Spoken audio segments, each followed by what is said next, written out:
We are gathered here to honor the life of Thane Kreos. Thane touched each of our lives in different ways. The Counselor knew him as a hero. The Normandy's crew knew him as a brother in arms, and others as a father devoted to his son.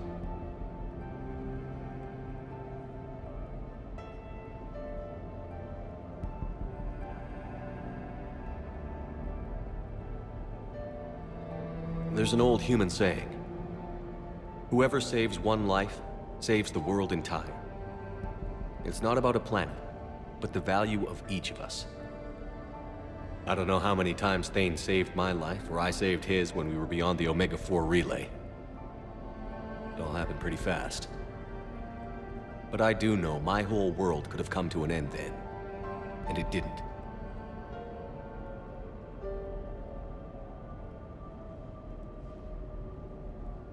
Even when he was terminally ill and had no business fighting on, something in Thane told him he could save one last life.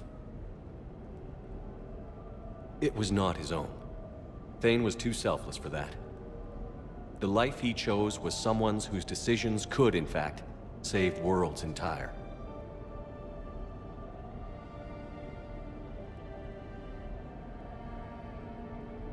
Would anyone else like to speak?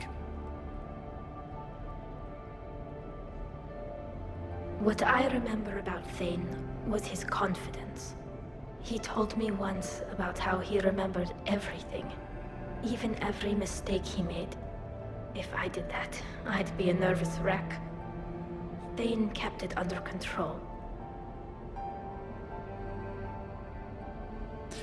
It's strange, but the last word I'd label Thane with is assassin. We covered each other in firefights. That makes him a partner. Thane's last stand was important. But let us also remember why Thane left the Normandy. To keep his son away from a life of crime. Deeds such as these do not go unnoticed by the universe. They echo in all who hear them. That is why I am here. Thane took himself seriously, a trait with which I did not always agree. I tried to make him laugh on several occasions. But what I interpreted as a lack of humor was masking a great effort. Thane was turning his life around, in a way few organics do. The day Thane came onto the Normandy, all Kelly and I knew about him was that he could probably kill us all with a ballpoint pen. But after you got to know him, there wasn't any reason to be afraid. He let you know where you stood. Kolya, do you,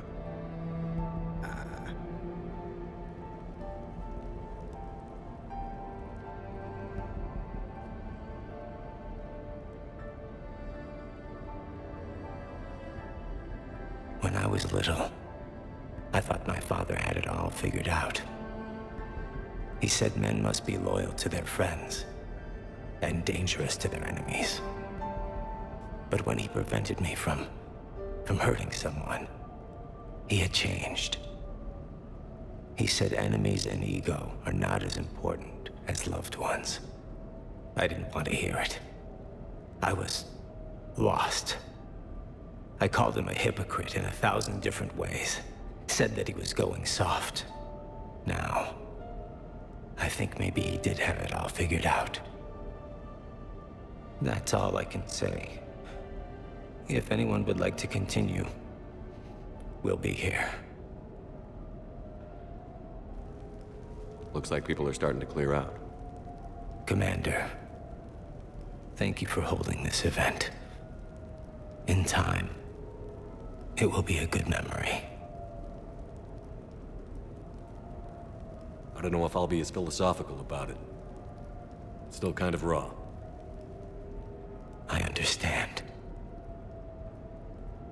If you will excuse me, I should take this opportunity to speak with the Counselor.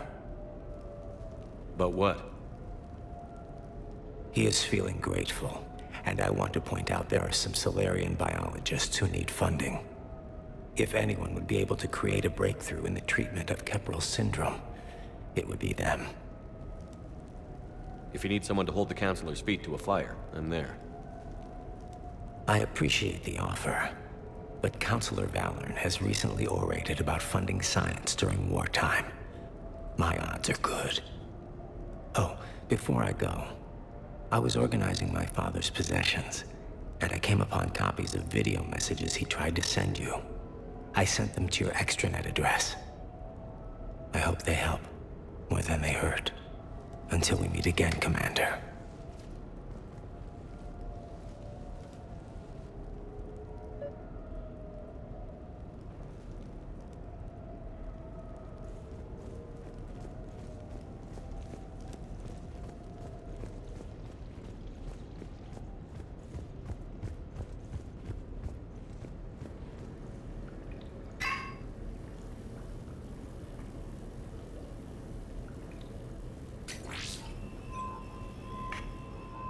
Shepard, I suppose I should thank you for my freedom. Leaving the Normandy was the right decision.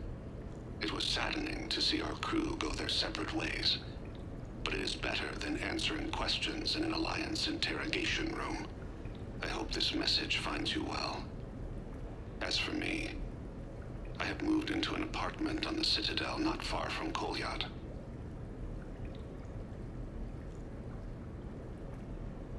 I think the first attack I had frightened him. I will spare you the details. It seemed very dramatic at the time, but in comparison to the Omega Relay, it was a child's game. In any case, good luck getting the Alliance to listen to you. Let's keep in touch.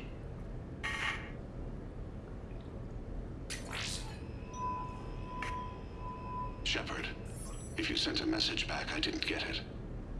I suppose communications from someone of my reputation would be restricted. The irony is, I am a danger to no one these days. I am even paying taxes on my investments. I can't expect Kolyat to do so if I don't. He is doing better. He has no significant other, and he is temperamental. But he is employed and staying out of crime. I can tell he is serious about changing. It has cost him more than a few friends. Send something back if you can, Shepard. I can only learn so much from news reports about you.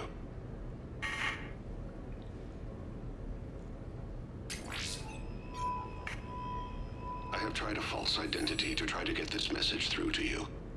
We'll see if it works. I have good news and bad. The good news is that Kolyat and I took a few days to visit Earth. Light the shade of her eyes. Shrill sound of chirping stops. I scan the ground. See two tiny bodies locked by claws. Excuse me. As I was saying, we saw a beautiful sunset in New Mexico, and a scorpion eating a cricket. I wish you could have joined us. The bad news is, I fainted and struck my head. Kolyat has convinced me to stay at Huerta Memorial on the Citadel. I will be there from now on. I still don't want to die in a hospital, but it's where the doctors are. And Kolyat. I love him. That means I must trust him. Goodbye, Shepard. Let me say that now, in case I cannot later.